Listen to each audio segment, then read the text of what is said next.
Est-ce que vous pensez que Chris Froome, le dernier vainqueur du Tour de France, c'était la 100e édition, est propre? Aujourd'hui, rien ne dit qu'il n'est pas propre, et donc on voit bien avec l'ensemble de ce qui a pu être mené comme lutte contre dit, donc vous n'avez aucune certitude. Aujourd'hui, il y a aucune dans un sens preuve, ou dans un sens ou dans l'autre, et je ne suis pas juge. On le voit avec l'ensemble des affaires. Je suis aujourd'hui avec l'ensemble des affaires qui sortent. Il n'y a pas d'impunité, il n'y a pas de fatalité. Alors aujourd'hui, les affaires, elles sortent. Alors là, on a appris que Zabel s'était dopé de 96 à 2004, hein, le sprinter allemand, à la cortisone, le PO, produit sanguin. On a appris pour Jalabert, pour les autres, toute la génération 98.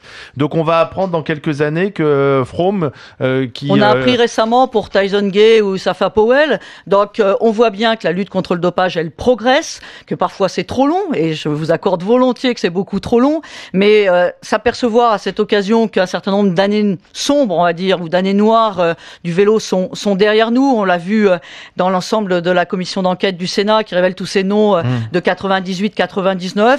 On voit aussi qu'il y a de plus en plus d'équipes cyclistes qui signent pour un mouvement cyclisme crédible. Donc il faut pas être naïf, et je suis pas naïve. Donc aujourd'hui, il ne faut rien lâcher, il faut continuer à lutter avec un élément qui, moi, me semble indispensable si on veut avancer, c'est le vélomerta, c'est-à-dire permettre à ceux qui, à une époque, se sont dopés, permettre que l'on lève effectivement cette loi du silence. C'est à la fois, souvent, on l'a vu d'ailleurs dans toutes les affaires qui ont été révélées, une souffrance pour le sportif, mais aussi un véritable fléau pour l'ensemble de l'environnement de ce sportif. Et donc, on a besoin de lever l'omerta, de savoir et arrêter de mentir. Il y a eu surtout beaucoup de mensonges. Lance Armstrong, le premier, a menti. Et on voit bien que les yeux dans les yeux, on peut continuer à mentir. Celui qui se révélait... les politiques mentent bien aussi, donc tout le monde ment. Mais non, mais on est dans une société où le mensonge... Le mensonge, je veux dire, en matière de pratique sportive, c'est à la fois la tricherie sur la sincérité du résultat. Il n'y a plus de sport si on ne croit pas à la sincérité du résultat. Et puis, il y a aussi un sujet qui est majeur, qui est celui de la santé des sportifs. Moi, j'en ai assez de les voir transformés en cobayes humains.